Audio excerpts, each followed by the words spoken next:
Hello students, I hope you all are well. In this video we are going to start examples of introduction to trigonometry. Okay? तो इससे पहले video में बेटा हमने कुछ basic चीज़ें देख ली थी. ट्रिग्नोमेट्री किसे बोला जाता है, व्हाट इज़ ट्रिग्नोमेट्रिक रेशियोज, ठीक है ना. तो अब हम करते हैं कुछ एग्जाम्पल्स जिससे कि हमारा बेस और अच्छे से क्लियर होगा. क्लियर है.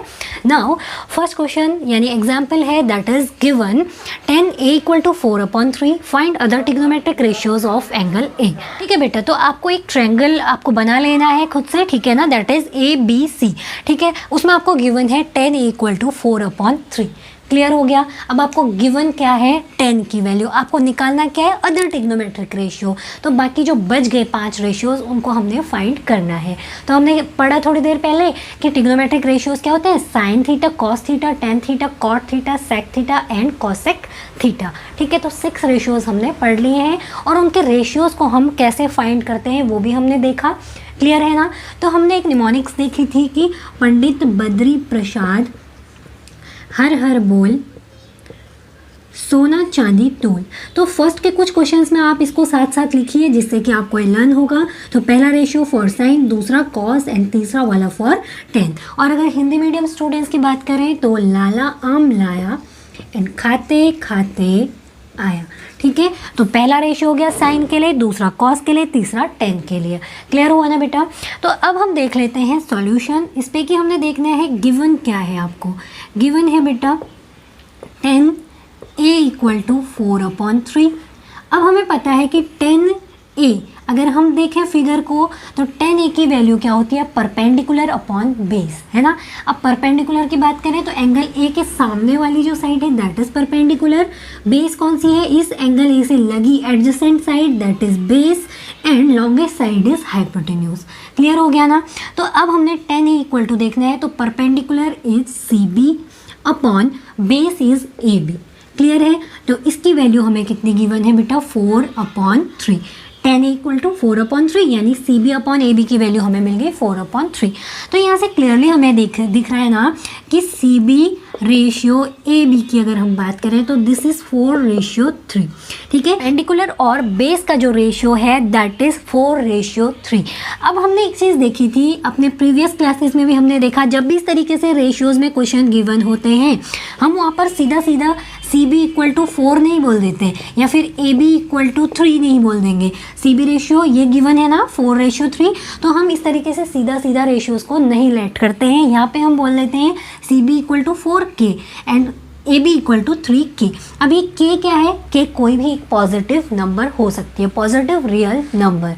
क्लियर हो गया ना. तो बेटा ये लेने का रीज़न क्या है, हमने K क्यों लिया, इसका ये रीज़न है कि देखिए ये रेशियोज तो गिवन है, ये तो 4/3 था. अगर हम 4/3 को हम 4/3 लिख सकते हैं ना. अगर हम इसके डबल की बात करें तो 4 × 2 = 8 एंड 3 × 2 = 6. तो 8/6 भी इसकी इक्विवेलेंट है ना. कैसे है, अगर हम इसको कट करेंगे 2 × 3 = 6, 2 × 4 = 8, अगेन हमें मिल गई 4/3. अगर यहाँ पे हमें 4/3 दिया है इसका मतलब ये नहीं है कि 4 और 3 ही इसकी साइड है. हो सकता था कि जो परपेंडिकुलर है वो 8 रहा होता और जो बेस है वो 6 रहा होता, तब भी तो हमें रेशियोज 4/3 गिवन होते ना. और सिमिलरली अगर हम देखें इसका 5 गुना अगर हम कर दें इंटू 5 कर दें, है ना, तो 5 × 4 = 20 एंड 5 × 3 = 15. तो तब रेशियो हमें मिल जाता है 20/15. तो अगर इस केस में परपेंडिकुलर 20 हो और बेस क्या है 15 है ना, तब भी हमें रेशियो 4/3 ही मिलता.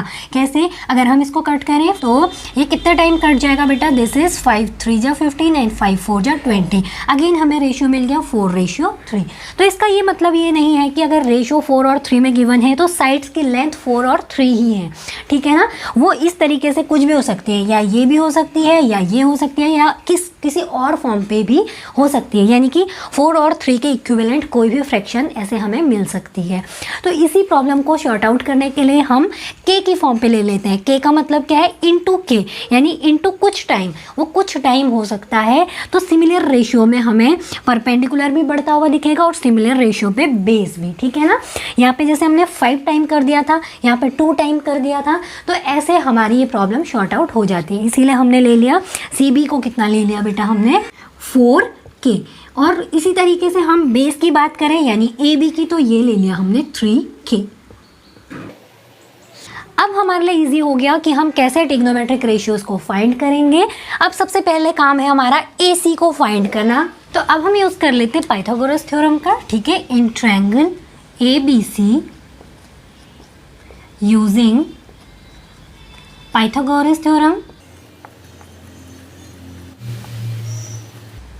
ठीक है। तो क्या हो जाएगा बेटा, AC स्क्वायर यानी hypotenuse square equal to perpendicular यानी BC स्क्वायर प्लस बेस यानी AB स्क्वायर, ठीक हो गया।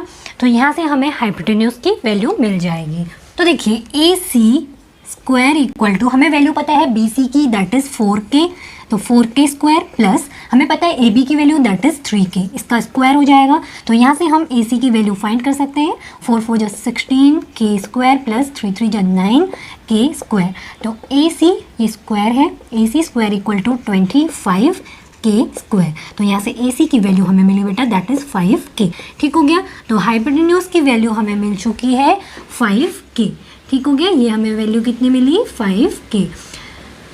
अब क्या काम है हमारा काम है कि हमें निकालने ट्रिग्नोमेट्रिक रेशियोज। 10 का तो हमें पता है 4/3। अब इसके अलावा हमने ट्रिग्नोमेट्रिक रेशियोज निकालने हैं। अब हमें तीनों साइड्स की लेंथ पता है तो हम रेशियोज को फाइंड कर सकते हैं। तो बस इस क्वेश्चन में आपको जो ध्यान रखना था वो था कि 10 की वैल्यू आपको 4/3 यानी रेशियो फॉर्म पे गिवन है। जब भी ऐसे आपको रेशियो फॉर्म पे गिवन होता है तो आप सीधी वैल्यू पुट नहीं करते, वहाँ पे हमें लेट करना होता है इनटू किसी भी एक पॉजिटिव इंटीजर के, ठीक है ना। तो जैसे ही हमने इनटू एक इंटीजर कर लिया तो हमारी प्रॉब्लम सॉल्व हो जाएगी कि अगर ये 4 और 3 ना होके इसके किसी मल्टीपल की फॉर्म में भी अगर साइड्स की लेंथ है तो हमें एग्जैक्टली सही आंसर मिलेगा। क्लियर हो गया ना। तो चलिए शुरू करते हैं रेशियोज को फाइंड करने के लिए। तो बेटा अब हम फर्स्ट रेशियो की बात करें तो दैट इज साइन ए। तो साइन ए होता है हमारा परपेंडिकुलर अपॉन हाइपोटेन्यूज, ठीक है। तो परपेंडिकुलर इज 4K, ठीक है ना। परपेंडिकुलर कितना है 4K and hypotenuse is 5K। तो यहाँ से हमें रेशियो मिल जाएगा K से K कैंसिल तो 4/5, ठीक है। Now second ratio is cos A। तो कॉस A की वैल्यू होती है बेटा बेस अपॉन हाइपोटेन्यूज। तो base equal to 3K, hypotenuse is 5K।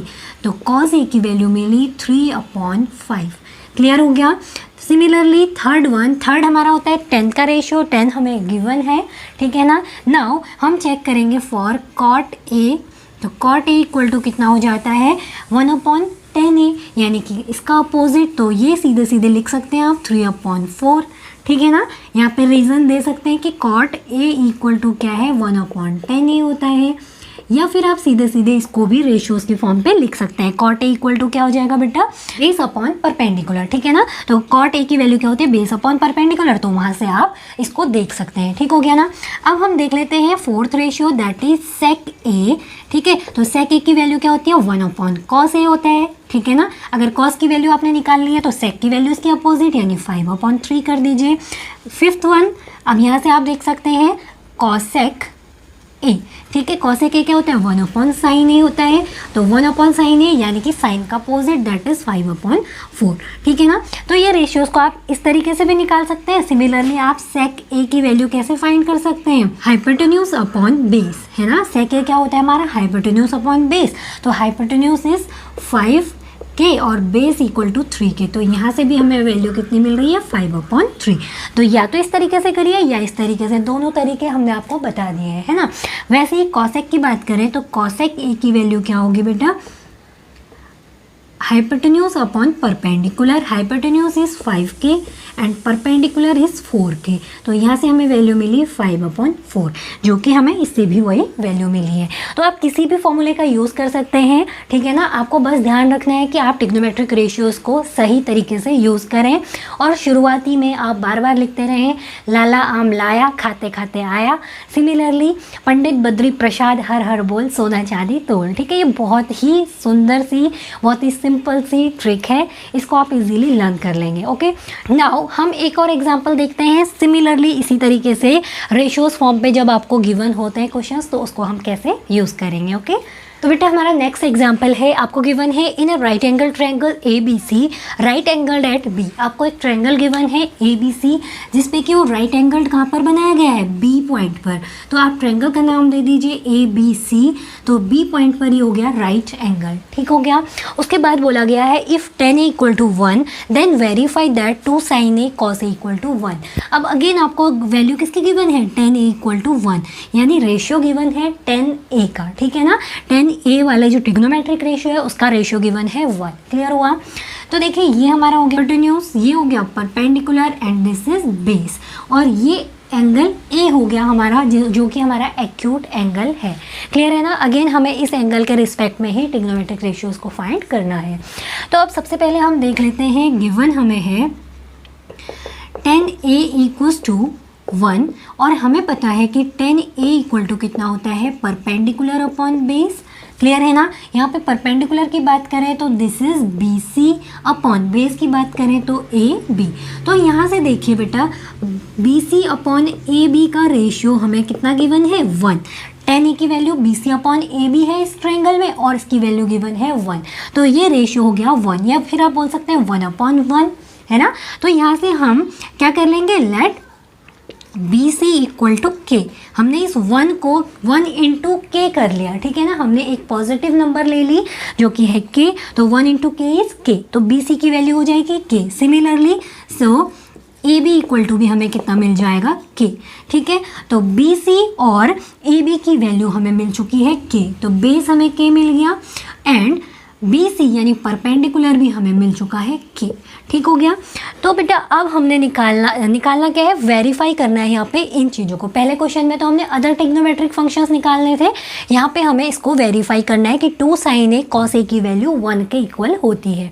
Clear हो गया ना। तो अब यहाँ से हम देखें तो सबसे पहले हमें चाहिए साइन की वैल्यू और कॉस की वैल्यू। तो उस वैल्यू के लिए हमें हाइपोटेन्यूज पता होना चाहिए। हाइपोटेन्यूज के लिए हम यूज़ करेंगे Pythagoras theorem in triangle ABC। Clear हुआ ना। सो इन ट्रायंगल ABC, ठीक है, AC स्क्वायर इक्वल टू क्या हो जाएगा बेटा, AB स्क्वायर यानी बेस का स्क्वायर प्लस परपेंडिकुलर स्क्वायर यानी BC का होल स्क्वायर। तो यहाँ से AC स्क्वायर की वैल्यू हमें मिलेगी AB स्क्वायर यानी बेस है हमारा K स्क्वायर प्लस BC यानी परपेंडिकुलर, ये भी है K स्क्वायर। क्लियर हो गया ना। तो देखिए यहाँ से हमें AC की वैल्यू कितनी मिल रही है, 2K स्क्वायर का अंडर रूट, या फिर आप बोल सकते हैं square root of 2K square. तो AC इक्वल टू हमें मिला √2K, ठीक है। तो हाइपोटेन्यूज की वैल्यू हमें मिल चुकी है, दैट इज √2K। क्लियर हो गया ना बेटा। अब हमें तीनों साइड्स की लेंथ पता लग चुकी है, तो यहाँ से हम पहले निकालेंगे साइन का रेशियो, देन कॉस का, देन हम वैल्यूज़ पुट करेंगे कि ये वेरीफाई हो रहा है या नहीं हो रहा है। ओके, सो फर्स्ट काम हमारा है sine A। Sine A equal to क्या होता है, परपेंडिकुलर अपॉन हाइपोटेन्यूज। तो perpendicular is K and hypotenuse is √2K। Clear हो गया। तो K से K कैंसिल आउट हो गया, तो यहाँ से हमें साइन A की वैल्यू मिल चुकी है 1/√2। क्लियर हुआ। अब वैसे ही हम दूसरी वैल्यू निकालेंगे cos A। Cos A equal to होता है बेस अपॉन हाइपोटेन्यूज। तो base equal to K, hypotenuse is again √2K। K से K कैंसिल आउट हो गया, तो कॉस A की वैल्यू हमें मिल चुकी है 1/√2। ठीक है। अब हम आएंगे अपने वेरिफिकेशन वाले पॉइंट पर। ठीक है। नाउ अब आप देख सकते हैं बेटा, लेफ्ट हैंड साइड अगर बात करें हम, लेफ्ट हैंड साइड, ठीक है, या फिर आप शुरू में लिखिए to verify 2 sin A cos A equal to 1। ठीक है, ये हमने वेरीफाई करना है। Now left hand side equal to क्या हो जाएगा, 2 sin A into cos A, है ना। अब वैल्यूज पुट करिए, 2 into sine A equal to हमें मिला 1/√2 इंटू कॉस A की वैल्यू मिली 1/√2। तो इसको सॉल्व करेंगे, √2 इंटू √2 इज 2, तो 2 से 2 कैंसिल आउट हो गया, तो हमें वैल्यू मिल गई 1, जो कि हमें मिल गई है राइट हैंड साइड। क्लियर हो गया ना। जब हमने इसको सॉल्व किया है तो ये मिली हमें राइट हैंड साइड। तो left hand side equal to right hand side है, तो बोलेंगे since left hand side is equal to right hand side, hence this is verified. Clear हो गया बेटा। तो अब हम देखते हैं अपना third example. Angle B and angle Q are acute angle such that sine B equal to sine Q। ठीक है ना, आपको दो ट्रायंगल्स गिवन है, उसमें साइन B और साइन Q इक्वल रेशियोज दिखाए गए हैं। ठीक हो गया। Then prove that angle Q equal to angle B। क्या गिवन है बेटा, आपको एक ट्रायंगल गिवन है जिसपे कि एंगल क्या गिवन है, ABC। ठीक है, ABC, और एक दूसरा ट्रायंगल गिवन है जहाँ पे कि एंगल्स इस तरीके से PQR। क्लियर हो गया।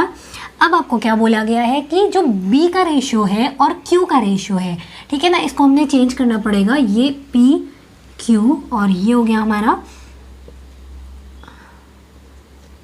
AB। ठीक है, ऐसा क्यों किया हमने, क्योंकि साइन B और साइन Q का रेशियो दिया है, तो हमने एक्यूट एंगल को B और Q बनाना होगा। ठीक है ना, तो ये हो गया हमारा साइन B वाला एंगल और ये हो गया साइन Q। तो आपको गिवन है sine B equal to sine Q। ठीक है, यानी टिग्नोमेट्रिक रेशियोज आपको साइन के इक्वल गिवन है दोनों ट्रायंगल्स के लिए। क्लियर हो गया। अब आपको बोला गया है कि आप दिखाइए कि angle B equal to angle Q है। आपको क्या गिवन है, आपको टिग्नोमेट्रिक रेशियोज गिवन है साइन वाले फॉर्म पे जो कि इक्वल है, आपको दिखाना है एंगल्स को इक्वल। क्लियर हो गया। तो बेटा इससे पहले हम एक चीज़ देख लेते हैं जो कि हमने इंट्रोडक्शन में इसीलिए नहीं कराई थी ताकि हम इसके साथ साथ यहाँ पे कराएं। ठीक है ना, अब सपोज करिए आपके पास एक छोटा सा ट्रायंगल है और एक बड़ा ट्रायंगल है। ठीक है ना, इसके जो साइड्स हैं दीज आर 3, 4 एंड 5। ठीक है, हमने ट्रायंगल ले लिया ABC और इसको नेम दे दिया हमने PQR। ठीक हो गया। तो अगर हम बात करें साइन रेशियो की, अभी हम केवल साइन वाला रेशियो देखते हैं, बाकी रेशियोज के लिए भी सिमिलरली वही चीज़ चलेगी, है ना। तो देखिए अगर हम साइन रेशियो की बात करें तो यहाँ से sine theta equal to perpendicular upon hypotenuse that is 5। ठीक है ना, तो यहाँ से साइन थीटा हमें मिला 4/5 परपेंडिकुलर अपॉन हाइपोटेन्यूज। ठीक है ना। अब अगर हम इस ट्रायंगल की बात करें तो यहाँ से साइन थीटा इक्वल टू क्या मिलेगा, पहले तो हमें साइड्स पता होनी चाहिए, है ना। अब हम ले लेते हैं, सपोज ये छोटा ट्रायंगल है और इसी की तरह ये बड़ा एंगल है, यहाँ पे हमने ले लिया था थीटा। ठीक है, तो इस वाले ट्रायंगल का एंगल जो है वो भी हम थीटा ही रहने देंगे। ठीक है, यानी कि छोटे ट्रायंगल में भी अगर हमने सपोज कर लिया कि थीटा इक्वल टू 60 डिग्री है तो यहाँ भी थीटा इक्वल टू 60 डिग्री ही हमने लिया हुआ है। ठीक है, सेम एंगल के छोटे और बड़े ट्रायंगल्स हो सकते हैं ना, तो वही चीज़ हमने देखी कि एक छोटा ट्रायंगल है 60 डिग्री और ये भी 60 डिग्री। अब यहाँ पे हम डिग्री नहीं ले रहे, केवल अभी हम थीटा बोलेंगे। ठीक है ना, तो ये हो गया थीटा और थीटा। क्लियर हुआ ना। अब हमने देखा कि जो इसकी साइड्स है ना, वो साइड्स हमने 3 गुनी कर दी इसकी, कितनी 3 गुनी, यानी छोटे वाले ट्रायंगल से 3 गुना हमने बढ़ा दी इसकी साइड्स। तो 3 3 जा 9, 5 3 जा 15 एंड 4 3 जा 12। तो बड़े वाले ट्रायंगल्स की साइड हमने ले ली छोटे ट्रायंगल की 3 गुना, यानी हमने छोटे वाले ट्रायंगल्स की साइड से बड़े वाले ट्रायंगल की साइड्स बढ़ा दी 3 गुना। क्लियर हो गया। अब यहाँ से हम साइन थीटा की वैल्यू अगर देखें तो ये कितना हो जाएगा, परपेंडिकुलर 12 अपॉन हाइपोटेन्यूज 15। तो ये अपने सिंपलेस्ट फॉर्म में तो है नहीं, इसको कट करेंगे तो ये हमें कितना मिल जाएगा, 4/5 अगेन। कैसे मिला, 3 4 जा 12, 3 5 जा 15, यानी ये 3 से कट हुआ तो ये हमें 4/5 अगेन मिल गया। तो यहाँ से हमने देखा कि जो टिग्नोमेट्रिक रेशियो है वो छोटे ट्रायंगल और बड़े ट्रायंगल के लिए सेम आया है। देखिए यहाँ भी साइन थीटा इक्वल टू 4/5 और बड़े ट्रायंगल के लिए भी साइन थीटा 4/5 मिला है हमें। तो इससे हमारा क्या कंक्लूजन निकला, हमने देखा कि अगर एक्यूट एंगल सेम है ट्रायंगल का, ठीक है, 2 ट्रायंगल्स हैं उनके एक्यूट एंगल सेम हैं, तो उनकी जो साइड्स की लेंथ होती है अगर वो इक्वल रेशियो में बढ़ रही हैं तो उनके टिग्नोमेट्रिक रेशियोज़ पर कोई भी फ़र्क नहीं पड़ता। ठीक है ना, यानी कि टिग्नोमेट्रिक रेशियोज़ पर कब फ़र्क नहीं पड़ता, जब इनके साइड्स की लेंथ इक्वल रेशियो में बढ़ रही है और एंगल सेम है। ठीक है ना, जब एंगल सेम है और साइड्स की लेंथ बढ़ रही है तो रेशियोज़ पर फ़र्क नहीं पड़ेगा। क्लियर हो गया होगा, है ना, अच्छे से समझ आया ना ये चीज़। तो यही हम यूज़ करेंगे यहाँ पर। अब देखिए हमने बोला एंगल सेम है तो साइड्स के रेशियोज़ पर कोई फ़र्क नहीं पड़ता, बोला ना। तो हमने क्या दिखाना है, एंगल सेम दिखाने हैं। एंगल भी एंगल क्यू के इक्वल दिखाना है। तो एंगल भी एंगल क्यू के इक्वल कब होगा, जब इसके जो साइड्स के रेशियोज़ हैं वो क्या होंगे, इक्वल होंगे। तो साइड्स के रेशियोज़ इक्वल होने के लिए ये ज़रूरी नहीं है कि ट्रायंगल इक्वल हो, हमें केवल ये होता है कि एंगल इक्वल होते हैं तो साइड्स के रेशियोज़ इक्वल होते हैं, है ना। तो अगर साइड्स के रेशियोज़ इक्वल होंगे तो कब होंगे वो इक्वल, जब एंगल सेम होंगे, है ना। यानी कि अगर हम इसके साइड्स के रेशियोज़ को इक्वल दिखा दें तो हम एंगल्स को भी इक्वल बोल सकते हैं, है ना। जब हम साइड्स के रेशियोज़ को सेम दिखा दें तो हम क्या बोल सकते हैं, एंगल्स को सेम बोल सकते हैं, है ना। जैसे हमने क्या बोला यहाँ पे, अगर साइड्स के रेशियोज जो हैं हमारे ट्रिग्नोमेट्रिक रेशियोज जो हैं उनमें कोई फ़र्क नहीं पड़ा। देखिए दोनों रेशियोज हमें 4/5 ही मिले हैं। केस क्या था, जो कंडीशन थी वो थी एंगल जो है वो सेम होना चाहिए। क्लियर है ना। तो सिमिलरली एंगल सेम कब मिलेगा, जब ट्रिग्नोमेट्रिक रेशियो सेम आएंगे हमारे, है ना। ट्रिग्नोमेट्रिक रेशियो सेम कब मिल रहे हैं, जब हमारे एंगल सेम है। तो एंगल सेम कब होंगे, जब रेशियोज़ हमें इक्वल मिलेंगे। तो यहाँ से हमें एक चीज़ समझ आई कि ये क्वेश्चन करने के लिए हमने इसके जो ट्रिग्नोमेट्रिक रेशियोज़ हैं, पहले तो हम सीधा रेशियोज़ की बात करते हैं, ठीक है ना। अगर हम इन ट्रायंगल्स के रेशियोज़ को इक्वल रिप्रेजेंट कर दें तो हमें मिल जाएगा एंगल इक्वल। तो अब साइड्स के रेशियोज़ से हम आगे बढ़ते हैं, सॉल्यूशन की तरफ बढ़ेंगे। तो सबसे पहले हम देख लेते हैं गिवन क्या है, ठीक है। हम गिवन वाली चीज़ों से ही आगे बढ़ेंगे। गिवन है हमें sine B equal to sine Q. अब साइन बी की बात करें तो यहाँ से क्या हो जाएगा साइन बी बेटा, दिस इज परपेंडिकुलर, ये परपेंडिकुलर है, ये हाइपोटेन्यूज, दिस इज बेस, है ना। तो perpendicular A C upon hypotenuse B C. Sine B की वैल्यू ये है, इक्वल टू साइन क्यू निकालें P R upon R Q, है ना। P R upon R Q यानी परपेंडिकुलर अपॉन हाइपोटेन्यूज। तो हमने ये देखा कि हमें गिवन है। अब हमने क्या सोच रखा है एंगल इक्वल दिखाने के लिए, कि साइड्स के रेशियोज हमने इक्वल दिखाने हैं। तो यहाँ से अगर मैं चेंज करूँ ना इस इक्वेशन में, अगर मैं बोलूँ ए सी अपॉन पी आर कर दूँ इसको, यानी ये ए सी है और इस पी आर को मैं नीचे ले आई, तो देखिए इस एंगल का ये वाला जो परपेंडिकुलर साइड है ए सी अपॉन इसकी परपेंडिकुलर साइड पी आर, तो इन दोनों का रेशियो हमने दिखा दिया, ये वाली साइड का और ये वाली साइड का, यानी परपेंडिकुलर अपॉन परपेंडिकुलर, ये रेशियो हमने दिखा दिया, equal to B C upon R Q. ठीक हो गया। अब हम इसको बोल देते हैं लेट से ये के इक्वल है, ठीक है। हमने क्या बोल दिया, मान लिया कि ये के इक्वल आ जाएगा जब हम इस तरीके से कर रहे हैं। तो एक चीज़ तो हमने देखी कि हमें परपेंडिकुलर का रेशियो मिल चुका है और हाइपोटेन्यूज, दोनों ट्रायंगल्स के हाइपोटेन्यूज का रेशियोज मिल चुके हैं। तो ये रेशियोज हमने इक्वल बोल दिए हैं, सपोज के इक्वल आ गए हैं। अब बचा क्या रेशियो इक्वल दिखाने को, बेस वाला, है ना। तो अब हम देखते हैं in triangle A B C, base वाली साइड क्या है बेटा, ए बी। तो हम पाइथागोरस यूज़ करेंगे तो A B square equal to क्या मिलेगा बेटा हमें, बी सी स्क्वायर यानी हाइपोटेन्यूज स्क्वायर माइनस परपेंडिकुलर यानी ए सी स्क्वायर। ठीक हो गया। तो यहाँ से हमें ए बी की वैल्यू क्या मिल जाएगी, A B equal to under root B C square minus A C square. ठीक हो गया। अब इसको फर्दर सॉल्व कर लेते हैं। तो देखिए यहाँ से हमें ए बी इक्वल टू कितना मिल जाएगा बेटा, ए बी इक्वल्स टू, अगर हम इस बी सी को कॉमन ले लें दोनों में, ठीक है ना, बी सी स्क्वायर यानी पूरा स्क्वायर को हम कॉमन ले लें, तो बी सी स्क्वायर कॉमन लेके हम बाहर लाएंगे रूट से, तो ये कितना बन जाएगा, बी सी अंडर रूट के अंदर क्या बचेगा, 1 minus A C upon B C का होल स्क्वायर। ठीक है, इसको हम बोल देते हैं इक्वेशन नंबर 1। क्लियर हो गया। अब इसी तरीके से हम दूसरे ट्रायंगल के लिए यानी पी क्यू आर के लिए भी सॉल्व करेंगे जैसे इसको किया था हमने। तो अब देखिए इन ट्रायंगल, यही कर लेते हैं इसको भी, ठीक है, in triangle P Q R, तो पी क्यू आर में हम देखें बेस की बात, तो P Q square base square equal to hypotenuse R Q square minus perpendicular P R square. Clear हो गया।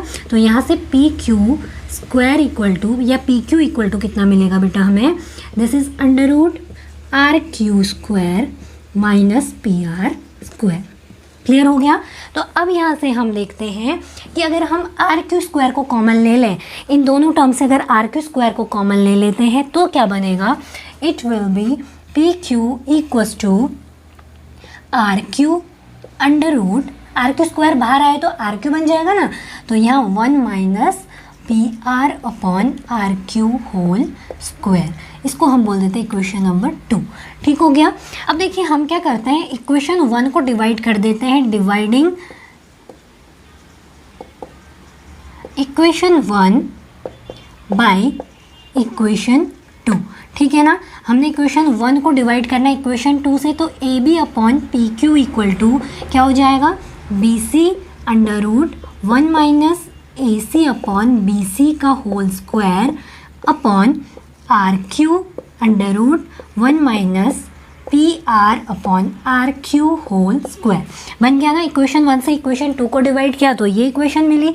अब देखिए हमें जो पहले गिवन था, रेशियोज गिवन थे साइन B और साइन Q, तो यहाँ से हमें मिला AC/BC PR/RQ के इक्वल।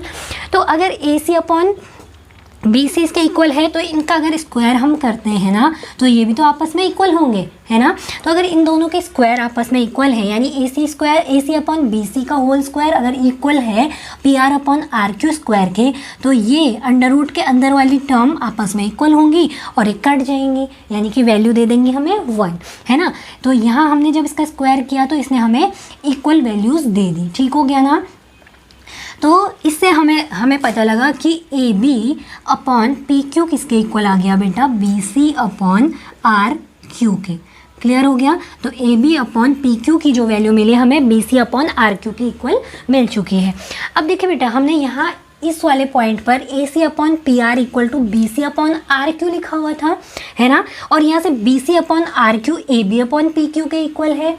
तो अगर इन दोनों को हम कंबाइंड करें ना, तो यहाँ से हमें पता लगा, इसको आप इक्वेशन A बोल दीजिए, ठीक है, और इसको बोल देते हैं B। ठीक है, तो कंबाइनिंग A एंड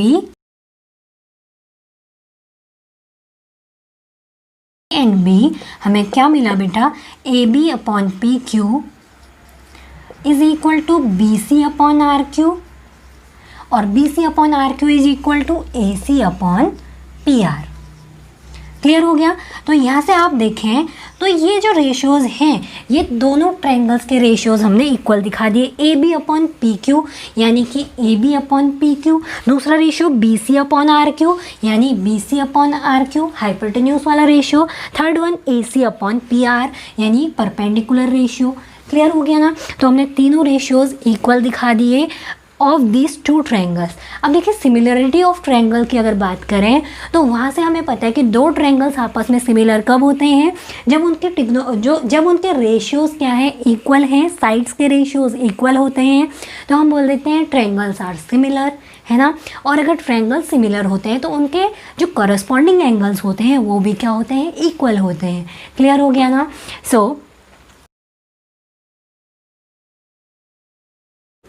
तो इसमें आप बोल देंगे so by similarity of triangle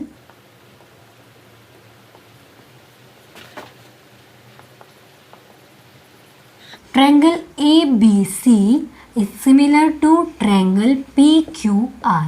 ठीक है, और अगर ट्रायंगल सिमिलर हैं, ठीक है, ये करने के बाद हमने बोला by similarity of triangle ABC is similar to PQR। तो अगर ये ट्रायंगल सिमिलर है तो corresponding angles angle B equal to angle Q, तो इसके करस्पॉन्डिंग एंगल भी क्या होंगे, इक्वल होंगे। ठीक है, so corresponding angle B equal to हो जाएगा एंगल Q के। तो ये हो गया हमारा प्रूफ। ठीक है, प्रूव्ड। क्लियर है ना। तो हमने ये टेक्निक यूज़ करी क्या, जहाँ पे हमने देखा कि अगर किसी भी ट्रायंगल के रेशियोज इक्वल हो जाते हैं तो वहाँ पर हम ट्रायंगल को सिमिलर बोल सकते हैं, और अगर कोई ट्रायंगल सिमिलर है तो उसके करस्पॉन्डिंग एंगल्स इक्वल होते हैं। क्लियर हो गया ना।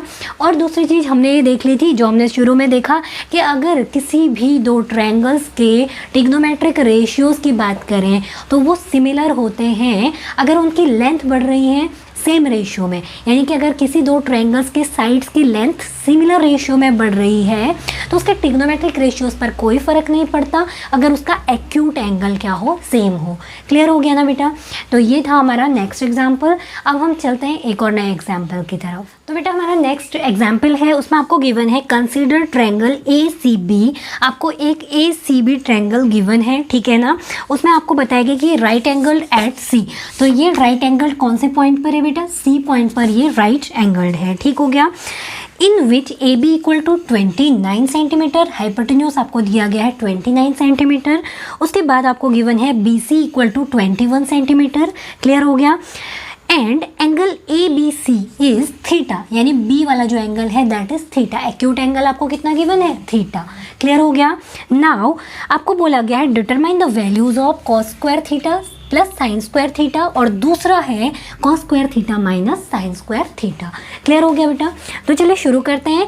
अब सबसे पहले हमें कॉस और साइन की अगर रेशियो चाहिए तो उसके लिए हमें परपेंडिकुलर की ज़रूरत पड़ेगी। तो पहला काम है हमारा परपेंडिकुलर को फाइंड करना। क्लियर हो गया। So in triangle A B C using Pythagoras theorem,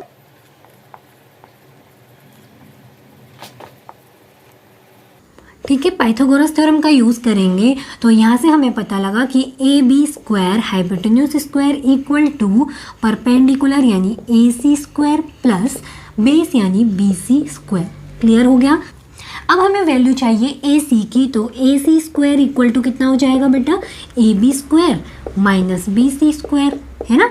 और ए बी और बी सी की वैल्यू हमें पता है। ए बी की वैल्यू कितनी है? 29, तो ये हो गया 29 स्क्वायर। बी सी की वैल्यू है 21, तो ये हो गया 21 स्क्वायर।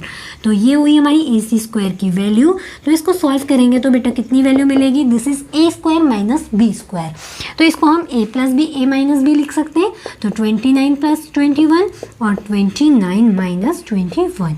ठीक है। तो इसमें आप सीधा सीधा स्क्वायर करके माइनस भी कर सकते हैं और ये आइडेंटिटी यूज भी कर सकते हैं। ठीक हो गया।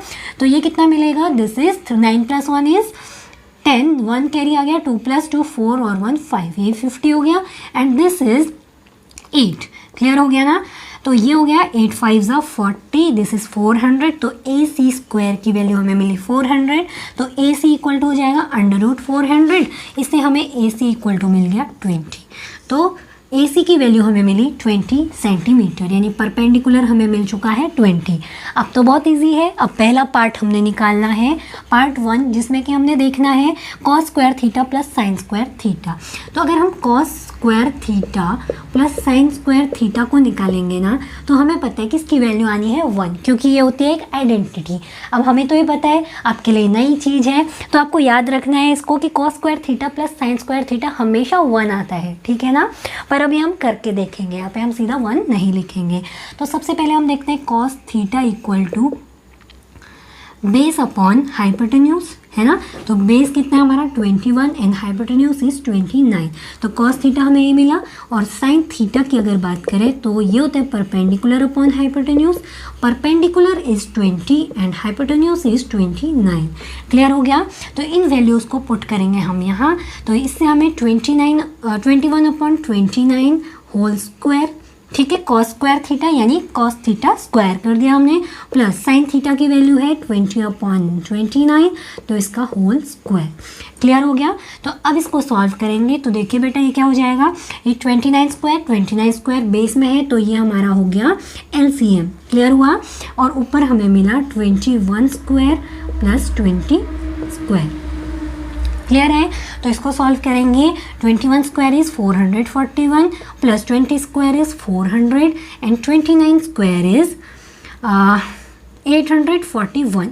क्लियर हो गया। इसकी वैल्यू कितनी होती है? 841। आप लोग को स्क्वायर कम से कम 30 तक लर्न होने चाहिए। ठीक है ना। अगर नहीं है तो करिए इसको, आपके लिए काफ़ी हेल्पफुल होंगे, आपका टाइम बचाएंगे यहाँ पे। ठीक है ना। तो ये वैल्यू हो गई 841। अब इसको फर्दर सॉल्व करेंगे तो 441 प्लस 400 इज़ 841 अपॉन 841। तो इससे कैंसिल हो गया, तो वैल्यू मिली 1। तो इससे हमें पता लगा कि cos square theta plus sine square theta की वैल्यू आई है 1। तो ये हो गया हमारा पार्ट 1। क्लियर हो गया। अब हम ऐसे ही चेक करेंगे cos square theta minus sine square theta की वैल्यू। तो देखिए कॉस स्क्वायर थीटा की वैल्यू, अभी कॉस थीटा की वैल्यू हमने कितनी निकाली हुई है? 21 अपॉन 29 और साइन थीटा की वैल्यू निकाली है 20 अपॉन 29। तो वैल्यूज पुट करिए, that is 21 upon 29 whole square minus sine की वैल्यू थी बेटा 20 अपॉन 29, तो इसका होल स्क्वायर। क्लियर हो गया। तो आप इसको सॉल्व करेंगे तो देखिए एलसीएम इज 29 स्क्वायर और ये हो गया हमारा 21 स्क्वायर माइनस 20 स्क्वायर। ठीक है ना, एलसीएम लेना तो आता है सबको। 21 square is 441 minus 20 square is 400 upon 29 square is 841। तो माइनस करेंगे तो दिस इज 41 अपॉन 841। तो this is the solution for second part, यानी cos square theta minus sine square theta की वैल्यू मिली हमें 41 अपॉन 841। क्लियर हो गया ना। तो बेटा ये हो गए हमारे कुछ एग्जाम्पल्स और आपने एक आइडेंटिटी सीख ली यहाँ पे, cos square theta plus sine square theta equal to 1। तो ये आपको याद रखना है यहाँ पे, ये आपके लिए नई चीज़ है, इसको आप अपने फॉर्मूलों के साथ नोट कर लेंगे। ठीक है ना। तो हमने जो जो फॉर्मूले आपको बताते जा रहे हैं उनको आप अलग से नोट करते रहिए, ये आपके लिए आगे हेल्पफुल रहेंगे। क्लियर है ना। अब एक लास्ट एग्जांपल कर लेते हैं, उसके बाद हम प्रोसीड करेंगे अपनी एक्सरसाइज की तरफ। तो बेटा अगर बात करें हम अपने नेक्स्ट एग्जाम्पल की, तो आपको इसमें गिवन है इन ट्रायंगल OPQ, आपको एक OPQ ट्रायंगल गिवन है। ठीक है, उसमें आपको क्या दिया गया है, राइट एंगल एट P, तो P पर हमने राइट एंगल शो कर दिया इसको। OP इक्वल टू 7 सेंटीमीटर, यानी बेस की आपको हाइट लेंथ दी गई है 7 सेंटीमीटर। ठीक है ना। उसके बाद आपको बोला गया है OQ minus PQ equal to 1, OQ minus PQ equal to आपको गिवन है 1। ठीक हो गया ना। Determine the value of sine Q and cos Q, आपको किसकी वैल्यूज फाइंड करनी है, साइन क्यू और कॉस क्यू की। आपको गिवन जो क्वांटिटीज़ है बेटा, गिवन में आपको गिवन है केवल OP। ठीक है ना, OP या PO की वैल्यू 7 सेंटीमीटर गिवन है। अब हमें क्या निकालना है, साइन और कॉस के रेशियोज फाइंड करने हैं। तो उससे पहले हम क्या करेंगे, हम सबसे पहले देख लेंगे बाकी की लेंथ, यानी परपेंडिकुलर फाइंड करेंगे, हाइपोटेन्यूज फाइंड करेंगे और बेस तो हमें गिवन है ही। ठीक है ना। तो उसके लिए हमें यूज़ करनी पड़ेगी पाइथागोरस थ्योरम। ठीक है ना। सो इन ट्रायंगल OPQ, यहाँ से हमें QO whole square equal to मिलेगा QP square plus PO square. Clear हो गया। तो इसकी वैल्यू हमें पता है और दो हमें ये साइंस दिए हुए हैं। अब यहाँ से अगर हम OQ की बात करें, ठीक है ना, इससे अगर आप OQ की बात करें तो OQ इक्वल टू क्या लिख सकते हैं आप, 1 प्लस PQ लिख सकते हैं, है ना। OQ equal to 1 plus PQ लिख सकते हैं। तो यहाँ हम OQ की जगह रख देंगे 1 plus PQ whole square equal to QP whole square plus PO whole square. Clear हो गया। अब देखिए इसको ओपन करेंगे तो A प्लस B का होल स्क्वायर बन रहा है, इस पे यूज़ करिए A square 1 square plus PQ square, है ना, प्लस 2AB यानी 2PQ। तो ये हो गई लेफ्ट हैंड साइड। अब राइट हैंड साइड में हमें PQ या QP square plus PO square. ठीक हो गया। अब यहाँ से हम देखें PQ स्क्वायर और PQ स्क्वायर सेम है तो ये कट गए। तो यहाँ से हमें मिला बेटा 2PQ equal to OP square -1। अब OP की वैल्यू हमें 7 गिवन है तो वैल्यूज़ भी पुट कर लेते हैं। तो ये हो गया हमारा 7 स्क्वायर -1, तो 2PQ इक्वल टू हो जाएगा 7 7 जा 49 -1 दैट इज़ 48। क्लियर है। तो यहाँ से हमें PQ इक्वल टू कितना मिला, 48/2 दैट इज़ PQ की वैल्यू हमें 2 2 जा 4 2 4 जा 8, PQ हमें मिल गया है 24, यानी PQ की वैल्यू हमें मिल गई है 24 सेंटीमीटर। क्लियर हुआ। अब हमें PQ अगर मिल चुका है तो OQ भी मिल जाएगा। तो OQ इक्वल टू क्या हो जाएगा बेटा, 1 प्लस PQ है तो OQ इक्वल टू हमें मिलेगा 1 प्लस 24, है ना, that is OQ equal to हमें मिल चुका है 25 सेंटीमीटर। क्लियर हो गया। तो OQ की वैल्यू हमें कितनी मिल गई, 25 सेंटीमीटर। क्लियर है ना। अब हमें तीनों रेशियो साइड्स जब मिल चुकी हैं, लेंथ हमें मिल गई है, अब हमें बोला गया है साइन क्यू और कॉस क्यू निकालो, यानी अब हमें इस वाले एक्यूट एंगल के लिए वैल्यूज़ निकालनी है। अभी तक हम नीचे वाले एक्यूट एंगल के लिए निकालते हुए आए हैं, अब हम ऊपर वाले के लिए निकालेंगे। तो अगर आप इस ऊपर वाले की बात करें ना, तो इस केस में देखिए जो इसके सामने वाली साइड है दैट इज़ परपेंडिकुलर, ठीक है ना, जो इस एंगल के सामने वाली साइड है दैट इज़ परपेंडिकुलर। ठीक है, इस वाले एंगल के बेस पे लिखा था ना अभी तक हमने, पर अब इसके बेस पे हमने नहीं निकालना, हमने निकालना है एंगल क्यू के बेस पे रेशियोज़ को। ठीक है, तो ये हो गया परपेंडिकुलर। अब इससे लगी हुई जो साइड है दैट इज़ बेस, तो बेस हमें मिल चुका है 24। क्लियर है, और सबसे लॉन्गेस्ट साइड तो हाइपोटेन्यूज होती है। तो ये चेंजेस आपको ध्यान रखने हैं कि कैसे हमने इसके रिस्पेक्ट में बेस और परपेंडिकुलर को डिसाइड करना है, और कैसे इस वाले के एंगल में इसके रिस्पेक्ट में हमने बेस और परपेंडिकुलर को डिसाइड करना है। क्लियर हो गया।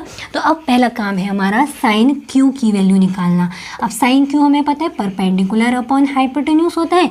सिमिलरली हमने कॉस की वैल्यू निकालनी है, तो कॉस क्यू इक्वल टू हो जाएगा बेस अपॉन हाइपोटेन्यूज। ठीक है, तो ये देखिए परपेंडिकुलर अपॉन हाइपोटेन्यूज की बात करें तो परपेंडिकुलर इज 7 एंड हाइपोटेन्यूज की बात करें तो दैट इज 25। तो यहाँ से हमें साइन क्यू इक्वल टू मिल चुका है बेटा 7 अपॉन 25। और अगर बात करें कॉस क्यू की, तो cos Q B upon H होता है। तो बी की वैल्यू कितनी गिवन है बेटा हमें, base is 24 and hypotenuse is 25। तो यहाँ से हमें क्लियरली पता लगा कि कॉस क्यू की वैल्यू कितनी है 24 अपॉन 25। तो ये दोनों ट्रिग्नोमेट्रिक रेशियोज हम फाइंड कर चुके हैं। होपफुली स्टूडेंट्स इस एक्सरसाइज के क्वेश्चंस को करने में आपको ये काफ़ी मदद करने वाले हैं, ठीक है ना। तो अगर वीडियो पसंद आए तो प्लीज़ लाइक और शेयर ज़रूर कीजिएगा, और अगर चैनल पे नए हैं तो चैनल को सब्सक्राइब कर लीजिएगा। सो स्टूडेंट्स मिलते हैं with exercise video. Till then take care and bye bye.